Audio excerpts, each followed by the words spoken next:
आज की इस वीडियो में मैं कंपेयर करने वाला हूँ सारे फॉर्म्स को, क्योंकि इस चीज को लेके लोगों के मन में बहुत डाउट है और इसके पीछे डिबेट भी होती रहती है। कोई बोलता है ये फॉर्म बेस्ट है, कोई बोलता है वो फॉर्म बेस्ट है। इसलिए आज की इस वीडियो में सब कुछ पूरा अच्छे से एक्सप्लेन करूंगा और मैं बताऊंगा कि इनमें से सबसे बेस्ट कौन सा है। इसलिए इस वीडियो को स्टार्ट करने से पहले एक लाइक कर दो, क्योंकि आज आपके सारे डाउट्स खत्म होने वाले हैं। मतलब कि यार वीडियो शुरू करते हैं। मैं सोच रहा हूँ कि शुरू करते हैं उस छोटे वाले बैंड से जहाँ से लोगों के मन में डाउट आना शुरू हुआ था और लोग कंपेयर करना स्टार्ट किए थे। तो स्टार्ट 10 साल वाले बैंड से ही करते। तो देखो ये स्टोरी वहां से स्टार्ट होती है जब इस बैंड को भी नॉर्मल क्लासिक वाले बैंड की जैसे ही ऑमनिट्रिक्स मिलती है। दोनों ही बैंड की पहले तो ऑमनिट्रिक्स सेम होती है। जो क्लासिक और रिबूट दोनों ही बैंड है उनकी ऑमनिट्रिक्स स्टार्टिंग में पहले तो सेम ही होती है, बट यार रिबूट के अंदर एक ऐसा एपिसोड आता है जिसमें वो अपग्रेड बन के ऑमनिट्रिक्स के अंदर जाता है, जिससे वो ऑमनिट्रिक्स को अपग्रेड कर देता है, जिसकी यार वजह से ऑमनिट्रिक्स का जो आउटर स्ट्रक्चर था वो पूरा चेंज हो गया था। और सिर्फ आउटर स्ट्रक्चर चेंज नहीं हुआ था, जब वो ऑमनिट्रिक्स के अंदर गया था उस वजह से यार उसके अंदर एक नया फॉर्म भी अनलॉक हुआ था और वो था ओमनी इनहेंस फॉर्म। देखो पहले बैंड अगर किसी एलियन में ट्रांसफॉर्म होता रहा तो उसके बाद सिर्फ एक एलियन की पावर होती थी, बट जैसे ही ओमनी इनहेंस फॉर्म उसका अनलॉक हुआ उसके बाद ऐसा हो गया कि वो कोई भी एलियन ट्रांसफॉर्मेशन में ट्रांसफॉर्म होता रहा तो उसके सारे एलियन ट्रांसफॉर्मेशन में इलेक्ट्रोकाइनेसिस की पावर आ गई थी। मतलब बैंड के सारे एलियन ट्रांसफॉर्मेशन इलेक्ट्रिक अटैक को यूज कर सकते थे।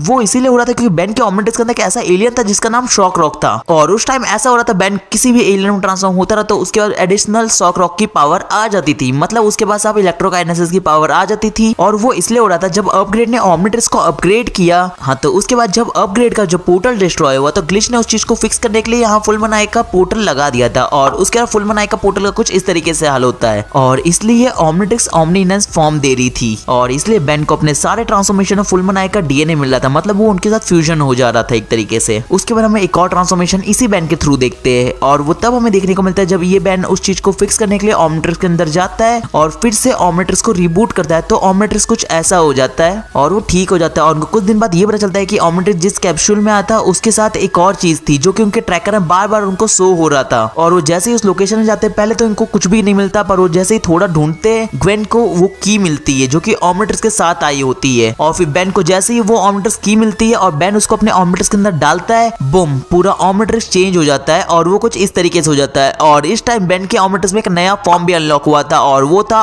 ओमनिकिड्स फॉर्म। ओमनिकिड्स फॉर्म में ऐसा होता है कि जो ऑमनिट्रिक्स से वो उसके सारे एलियन ट्रांसफॉर्मेशन को एक आर्मर प्रोवाइड करती है। अब यार पहले तो ये आर्मर पूरा एक जैसा ही लगता है, मतलब जितने भी एलियन ट्रांसफॉर्मेशन है अगर आप लोग साथ में देखोगे तो आप लोग को ऐसा लगेगा कि जितने भी आर्मर है सब एक जैसे है, बट बिल्कुल भी नहीं, ये सारे अलग अलग है। और इन एलियन आर्मर को उन एलियन के हिसाब से डिजाइन किया गया है। वो बस दिखते से हैं, बट एक्चुअल में ऐसा है कि उनके एलियन के हिसाब से उनके आर्मर को डिजाइन किया है कि आखिर क्या उस एलियन को चाहिए था और क्या नहीं चाहिए, उसके हिसाब से उस आर्मर को डिजाइन किया गया है, जो यार इनकी पावर्स और एबिलिटीज को बहुत ज्यादा बूस्ट कर देता है। जैसे कि यार अगर हम लोग एग्जांपल के लिए हीट ब्लास्ट को ले, अगर वो फ्लेम शूट करते अगर आपको दिखे तो आपको कुछ ज्यादा ऐसा नहीं लगेगा कि हाँ उसकी फ्लेम नॉर्मल सी है, बट जैसे ही वो ओमनिकिड्स फॉर्म में जाता है उसके बाद मल्टीपल एबिलिटीज अनलॉक हो जाती है, और उसमें से ही जो फ्लेम तब शूट करता है तो वो कुछ इस तरीके से होती है, और वो जब फायर निकलती है तो इतने हाई अमाउंट ऑफ प्रेशर में निकलती है कि बैन टेंशन खुद पीछे आ जाता है, जिसके पास उस टाइम आर्मर भी है। मैं समझ रहा हूँ उसकी पावर कितनी बूस्ट हो जाती है। नॉर्मल फ्लेम कुछ इस तरीके से होती है और ये वाला फ्लेम बहुत डेंजरस होता है, और सिर्फ उसके पास एक ही एबिलिटी अनलॉक नहीं होती है। अब वो इतना पावरफुल हो गया था कि अब वो फायर के बॉल्स भी जनरेट कर सकता है, और यहाँ तक कि वो फायर के लेजर भी शूट कर सकता है, और भी ऐसी बहुत सारी एबिलिटीज है जो कि ओमनिकिड्स फॉर्म में उसकी अनलॉक हो जाती है। तो यार ये तो उसकी एक एलियन के हिसाब से हो गई एबिलिटीज, बट जैसे ही बैन किसी दूसरे एलियन में जाता है उसकी एबिलिटीज पूरी चेंज हो जाती है और वो उस एलियन के हिसाब से होती है। जैसे कि यार बैन अगर एक्सलाइट में ट्रांसफॉर्म होता है तो अब बैन को ऐसा होगा कि वो एक्सलाइट की पावर को बूस्ट करेंगे। जैसे कि यार हम लोग जानते हैं कि एक्सलाइट कितने स्पीड में भागता है, बट जैसे ही वो ओमनिकिड्स फॉर्म में जाता है उसके बाद एक बूस्टर आ जाता है जो कि उसकी स्पीड को और ज्यादा इनहेंस कर देता है। और यार इसकी बहुत सारी ऐसी एबिलिटीज अनलॉक होती है, जैसे कि एक्सलाइट सिर्फ जमीन के ऊपर ही बहुत स्पीड भाग सकता है, बट ओमनिकिड्स फॉर्म में वो अगर जमीन के अंदर भी होता है तभी वो बहुत स्पीड तरीके से भाग सकता है, क्योंकि यार ओमनिकिड्स फॉर्म में उसके पास एक आर्मर आता है जो कि हर चीज को तोड़ते हुए उसकी स्पीड को मेंटेन रखता है। हाँ, जमीन के अंदर थोड़ी स्पीड उसकी कम होती है, ऐसा नहीं कि ऊपर के जितनी स्पीड थी उतनी नीचे भी रहेगी, तो ऐसा नहीं है। बट यार ये सब चीज को अगर हम लोग थोड़ा साइड में रखें तो उसको एक और चीज मिलता है, उसको यार एक डिजिटल आई व्यू भी मिलता है जो कि उसकी बहुत हेल्प करता है किसी भी चीज को समझने में, और ये बहुत काम का है अगर बैन को अगर इसका यूज करना आए तो। इसलिए यार ये मेरे को ओमनिकिड्स फॉर्म बहुत पावरफुल लगता है। नेक्स्ट जो फॉर्म है वो भी इसी बैंड का है और वो है ओमनीनॉट फॉर्म। ओमनीनॉट फॉर्म में बैंड के एलियन ट्रांसफॉर्मेशन को एस्ट्रोनॉट जैसा स्पेस सूट मिल जाता है। ओमनीनॉट फॉर्म तब अनलॉक होता है जब फिल को पता चलता है कि उसने ओमनिट्रिक्स की को उल्टा डाला है। अगर वो सीधा डालेगा तो उसकी पावर और बढ़ जाएगी, और वो जैसे ही ओमनिट्रिक्स की को सीधा डालता है उसके ओमनिट्रिक्स में ओमनीनॉट फॉर्म अनलॉक हो जाता है, और इस बार सारे उसके एलियन ट्रांसफॉर्मेशन को जेट पैक दे दिया जाता है। हाँ, ओमनीनॉट फॉर्म में बैंड के जितने भी एलियन ट्रांसफॉर्मेशन है सभी को स्पेस के हिसाब से डिजाइन किया गया था, इसलिए सबको एक स्पेस सूट सूट और एक जेट पैक दिया जाता है। बेन के वो सारे एलियन ट्रांसफॉर्मेशन में है। तो इस ओमनीनॉट फॉर्म के अंदर बेन के पास बहुत सारी ऐसी एबिलिटीज आ जाती है जो कि उसकी ओमनीकिड्स फॉर्म में थी। हाँ, इस चीज को एकदम अच्छे से सुन लो कि ओमनीनॉट फॉर्म में बेन के पास पूरी एबिलिटी नहीं आती, ओमनीकिड्स फॉर्म की आधी एबिलिटीज आती है या थोड़ी सी ज्यादा एबिलिटीज आती है, क्योंकि यार उसके अंदर काफी सारी जो ऐसी पावर्स और एबिलिटीज है जो कि ओमनीकिड्स फॉर्म में अनलॉक है और वो ओमनीनॉट में इसलिए नहीं है क्योंकि स्पेस में बहुत सारे ऐसे अटैक है जो कि बेन यूज नहीं कर सकता। इसलिए यार जो क्रिएटर्स है उनने इस चीज को उसमें ऐड ही नहीं किया। तो ओमनीनॉट में थोड़ी कम चीजें लगे कंपेयर ओमनीकिड्स के। ओमनीनॉट मेरे को थोड़ा कम पावरफुल लगता है ओमनीकिड्स से, ओमनीकिड्स मेरे को थोड़ा ज्यादा लगता है। टेंशन मतलब इन सबको अभी मैं वीडियो में रैंक करके बताऊंगा कि आखिर कौन सा सबसे बेस्ट है और कौन सा सबसे बेकार है। तो अब बढ़ते हैं उस ट्रांसफॉर्मेशन की जिसको लोगों ने सबसे ज्यादा पसंद किया है और वो है अल्टीमेट ट्रांसफॉर्मेशन। देखो अब अल्टीमेट अपने नॉर्मल एलियन ट्रांसफॉर्मेशन को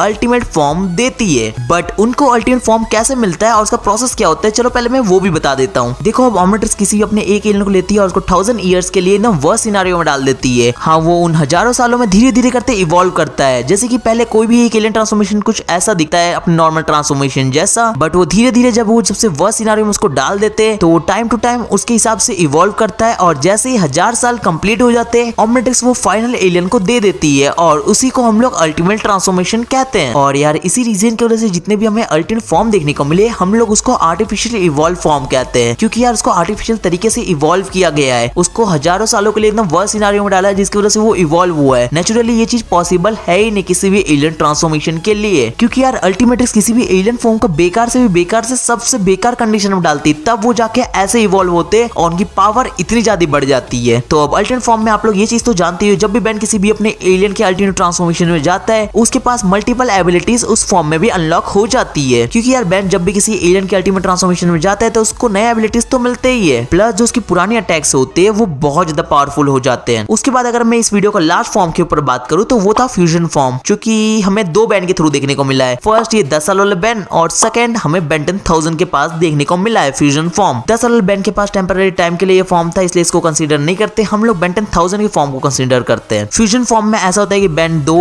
अलग अलग एलियन को सिलेक्ट करता है और उनको आपस में फ्यूज कर देता है आर्टिफिशियल तरीके से और उसको वो एलियन ट्रांसफॉर्मेशन मिलता है जो कि कहीं भी एग्जिस्ट नहीं करता। फ्यूजन फॉर्म के अंदर बेन के पास कोई लिमिट्स नहीं होती, वो किसी भी एलियन ट्रांसफॉर्मेशन को अपने किसी दूसरे एलियन ट्रांसफॉर्मेशन के साथ फ्यूजन कर सकता है। वो इसलिए क्योंकि यहाँ पर कोई लिमिट्स नहीं है और इसी के साथ हमारे सारे फॉर्म्स भी खत्म होते हैं। मुझे पता है आप लोग अपने अब ये चल रहा होगा कि आखिर इसमें से वर्स्ट कौन सा है और बेस्ट कौन सा है, जिसके लिए आप लोग इस वीडियो में आए थे। हाँ, तो जो नंबर 5 मैंने फॉर्म रखा है वो है ओमनीनेंस फॉर्म। वो इसलिए क्योंकि इस फॉर्म के अंदर बेन के सारे एलियन ट्रांसफॉर्मेशन में उसके पास इलेक्ट्रोकाइनेसिस की पावर आ जाती है, जो कि यार वैसे तो बहुत ही पावरफुल है, बट कंपेयर इन चारों के करूँ तो ये सबसे वर्स्ट चीज है। वो इसलिए क्योंकि इसमें बेन के पास सिर्फ एक ही एलियन होता है और उसके साथ ही सारे एलियन को फ्यूज किया जाता है जो कि होता है शॉक रॉक। उसके साथ ही बेन के सारे एलियन को फ्यूजन किया जाता है, जो कि मेरे को पावरफुल तो है पर इतना पावरफुल नहीं लगता, इसलिए मैंने इसको नंबर 5 पे रखा। और जो नंबर 4 पे है वो है फ्यूजन एलियन। फ्यूजन एलियन को मैंने नंबर 4 पे सिर्फ इसलिए रखा क्योंकि बेन इसमें अपने हिसाब से किसी भी एलियन को किसी के साथ ही फ्यूजन कर सकता है। इसमें यार ऐसा नहीं रहेगा कि बेन किसी एक एलियन के साथ ही फ्यूजन होगा और उसको किसी एक एलियन की ही एबिलिटी सारे एलियंस में मिलेगी। इसमें यार बेन को किसी एक एलियन के साथ ही फ्यूजन नहीं करना पड़ेगा, वो किसी भी एलियन को किसी के साथ ही फ्यूजन कर सकता है। सपोज वो फायर और इलेक्ट्रिक को भी फ्यूजन कर सकता है, फायर वाटर को भी फ्यूजन कर सकता है या किसी और वगैरह बहुत सारे जितने भी एलियन है उनको एक दूसरे के साथ फ्यूजन कर सकता है, इसलिए मैंने इसको नंबर 4 पे रखा। और जो 3rd पे है वो है अल्टीमेट फॉर्म। अल्टीमेट फॉर्म को मैंने नंबर 3rd पे इसलिए रखा क्योंकि वो आर्टिफिशियल तरीके से जो एलियंस को इवॉल्व करता है, सच में वो बहुत ही खतरनाक चीज है। उसमें यार बेन के एलियंस की पावर बहुत ज्यादा बढ़ जाती है और अपने नॉर्मल ट्रांसफॉर्मेशन को वो इजीली हरा सकता है, एक नहीं बल्कि बहुत सारे को, बट फिर भी हमारे पास इससे भी बहुत अच्छे फॉर्म है, इसलिए मैंने अल्टीमेट फॉर्म को नंबर 3rd पे रखा। और जो नंबर 2nd पे है वो है ओमनीनॉट फॉर्म। अब इस फॉर्म के अंदर बेन के जितने भी एलियन ट्रांसफॉर्मेशन है उनको एक आर्मर प्रोवाइड कर दिया जाता है जो कि स्पेस थीम पे बेस्ड होता है, और ये इसलिए डिजाइन किया था कि बेन को अब सोचना नहीं पड़ेगा जब भी वो स्पेस में जाएगा कि नहीं मेरे को ये एलियन को यूज करना है, इसके बाद स्पेस एबिलिटी है और ये स्पेस में सर्वाइव कर सकता है। अब बेन अपने किसी भी एलियन ट्रांसफॉर्मेशन को स्पेस में इजीली यूज कर सकता है क्योंकि ओमनीनॉट फॉर्म उन सारे एलियंस को एक आर्मर प्रोवाइड करता है जो कि आराम से स्पेस में सर्वाइव कर सकते हैं, प्लस उनको जेट पैक भी देता है। बट यार ऐसा नहीं कि इसमें सभी कुछ अच्छा